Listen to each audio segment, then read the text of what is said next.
Hi, I'm Richard, the founder of Hashiru. I'm just going to give you a quick demonstration of the system, why we've built it, why we've set it up, and a brief overview of how it works. What we've tried to look at here is unstructured data. And I know to many people, the minute we say data, they switch off, they're not interested, but data is everywhere. We use it every single day. It's in our notebooks, it's in our pads, it's on our Remarkable, it's on our iPads. We drive cars with dashboards that give us data.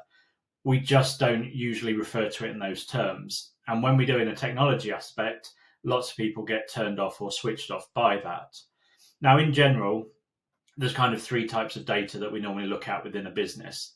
The first one is always the numbers. So how many sales have you made? How many leads? How many engagements? What are your profits? What are your margins? Vastly important for every single business to record that information. The second kind of level is the customer data. So who are your customers? Following the customer journey, where have they come from, what do they like, all of that kind of information that large CRM companies really focus on. And then for me, there's a third type of data that no one's really talking about, and that's your actual business data. So that's the information that's sitting behind what you're doing. So when you're looking at your numbers, can you come back and explain why your numbers are what they are? What did you do? How did you do it? When did you do it? And that's the kind of data that really gets missed by a lot of people.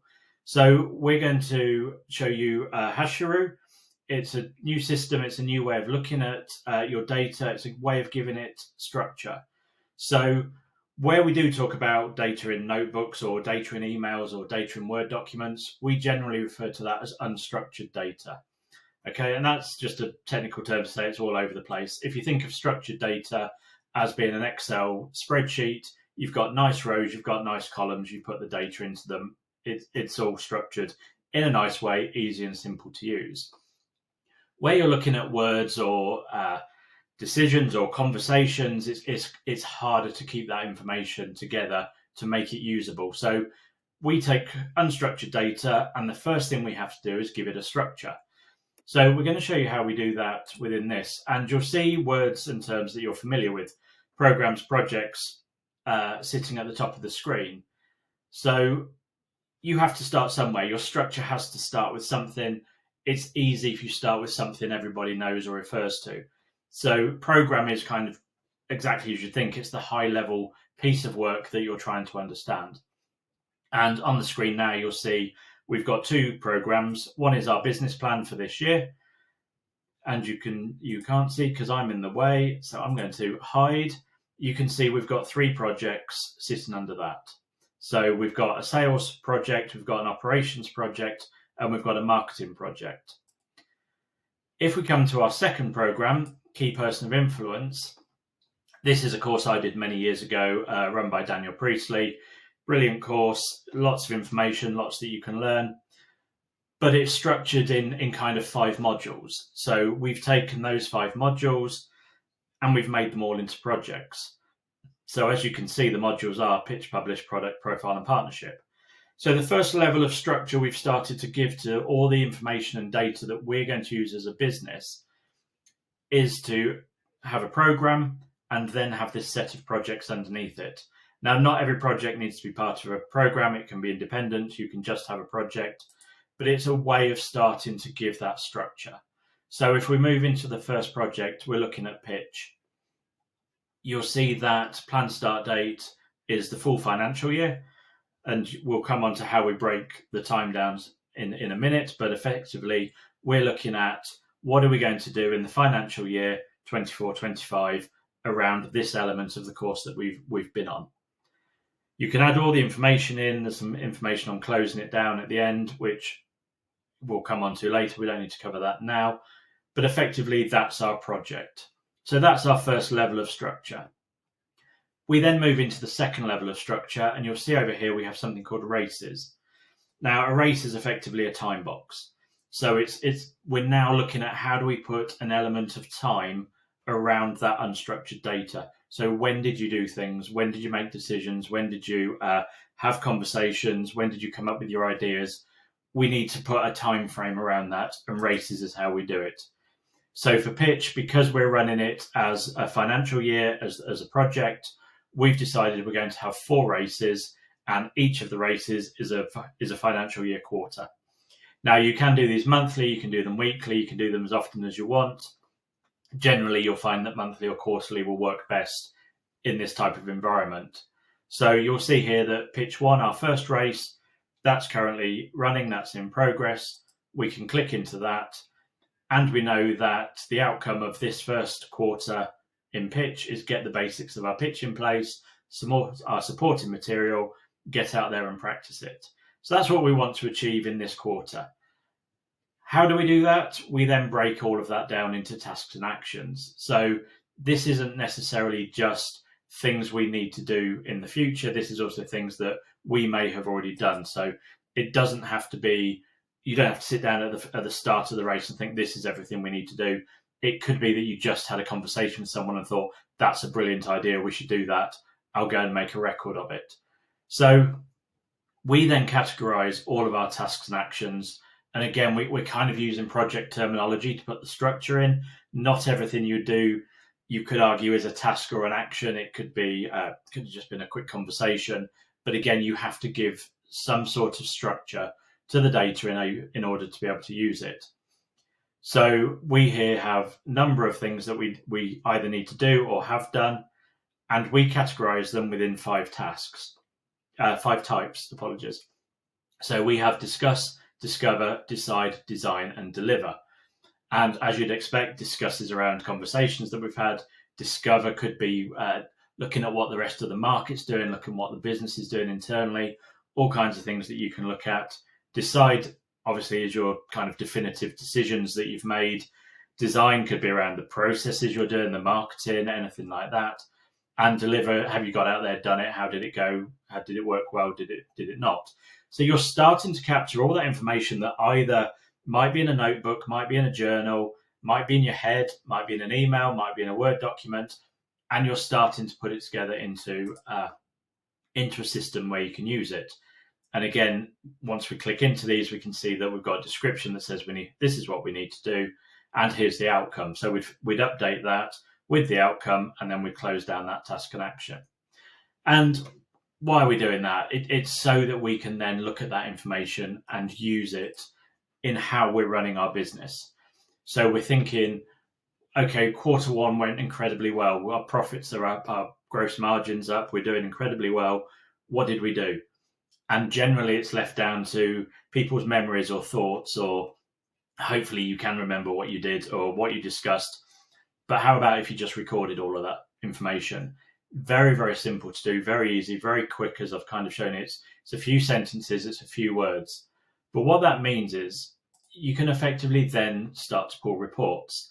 I'm not going to go into all the reports. This is just one of those reports. So here you can see we've got our pitch project. We've got the pitch race 1. This is only because we haven't got into race 2, 3, or 4 yet. So you can see all of those. You can see the type. You can see what the task was. You can see the description. And then, as I said, once you've done them, you'll start to see the outcome. So if we move down to this one was an actual project someone put in, you can see there is actually information in the outcome. And so what does that mean? Well, that means we can now filter it. So I can take that off. I can click on decide. I can apply that filter.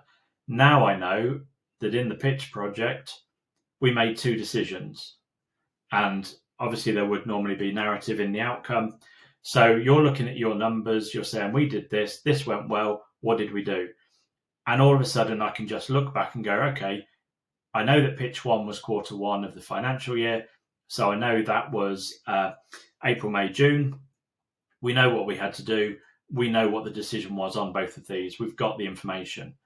Now, obviously, there's more to it. You can add Word documents, PDFs, and other information into the tool. You can add them into the project. But it's a really basic, quick run through of why we collect this data. It's because we need to make it useful for you. And again, we can take all of them off. We can just say, okay, let's do design tasks. So we know that when we did, again, pitch 1, first quarter of the financial year, we were going to develop slides, visualize demos to enhance our pitch. Did we do this? What was the outcome? Did they work when we actually pitched? Do we need to tweak them? Do we need to change them? So as you're looking at your numbers, you're looking at your customer data, you're looking at all that information, everything you've done behind it is now captured in a system. And we talk about it being kind of like the story behind your numbers. And it really is. So this is where the information becomes useful. So you can imagine you're having your end of Q1 meeting. You've got the numbers up on one screen. On the second screen, you've now got a report that says, do you know what? Here's everything we did in that quarter that we thought was worthy of kind of capturing within the system. We've got every design task that we did, every discovery, every discussion, every decision. It's all there for everyone to see. That sparks conversation. We can look back and go, okay, how did that race finish? As you know from the races, we had the outcome. So we can say, actually, that race went incredibly well. So your race outcome would be here about how well that went. Did we get everything right? We've got that information. Plus, it means as we start to look at quarter two, we can start to think about what tasks we need to achieve in quarter two. So we can start to add them early and say, actually, this thing didn't work very well. Therefore, in Q2, we need to readdress how we deliver some of our pitches. And again, some of it will be upfront work. Some of it will be things that just happen, or you've just had random conversations, or someone's phoned you with a really good idea. Drop them in, get it into a system where you can then use it. You're not searching through 10, 12 different notebooks that you've got on your desk, trying to find which scrap of paper you wrote it on. Or if you're like me, you start something and then 6 months later you think, oh, I'm sure I had a really good idea around this. And it's just never come to fruition because it's gone in my head and I've been sidetracked by something else and I've completely forgotten about it. So we have that key person of influence business plan. As I say, you'd have something similar. You'd have a sales plan, you'd have an operations plan, you'd have a marketing plan. So you might be able to go into these. Sales, again, we've got the 4 races. I haven't added the tasks and actions yet. But again, as people get more into this, they use it more. The actual task categories that we use to discuss, to discover, they're again about giving you structure, but we're not saying they're definitive. If you wanted different categories, you can add them, you can change them, you can make them work for yourself. You can configure most of the system into how you would want it to work for you. But this is kind of like a starting point just to get you used to using the system, get you used to inputting information. Nothing's difficult. Everything's click new, add some information, add tasks, assign them to races, assign them to people, put some descriptions in on what they are. And if we're honest, some of these tasks and actions, they've come from ChatGPT, where I've said, okay, what do you think I need to do in the next quarter relating to this? So there's no AI in the system as such at the moment, but you can use it to help you decide or make decisions or discovery work that you need to do, what would make sense to do next quarter based on where you've come from. So really, really quick overview.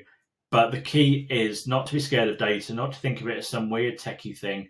It's just words. It's just things that you've written down, you've put in emails, they're stored in the back of your brain somewhere. We get them out, we give them structure. We talk about the projects, the programs, races, tasks and actions. It's also, you can come to a point where you can pull reports and say, okay, what do these look like? How many have we done? How many have we completed? We can click into each one. We can see what they are. We can see the information. You can build your own reports, but it's about, as we said, it's the story behind the data, behind your numbers, sorry. So we're giving you structure to where everything's unstructured.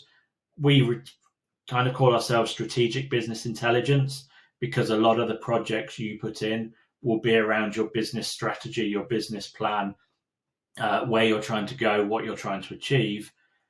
And we understand that technically they're probably not projects, but it's about giving them structure.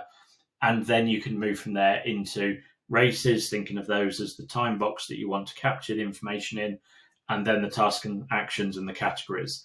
It's also, you can use that to report on so that when you're looking at your numbers, when you're looking at your customer data, you've got that piece of business data sitting behind it that is genuinely telling you the story of how your business is doing and where you're going. So I hope that's been useful. I hope that's a quick, brief introduction to the system, why it's been built, why we've designed it, and hopefully you want to give it a go. There's a free 30-day trial of the system. We can set that up for you very, very quickly. You can be on the system within half an hour.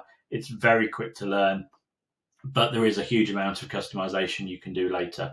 So thank you very much for watching, and look forward to speaking to you.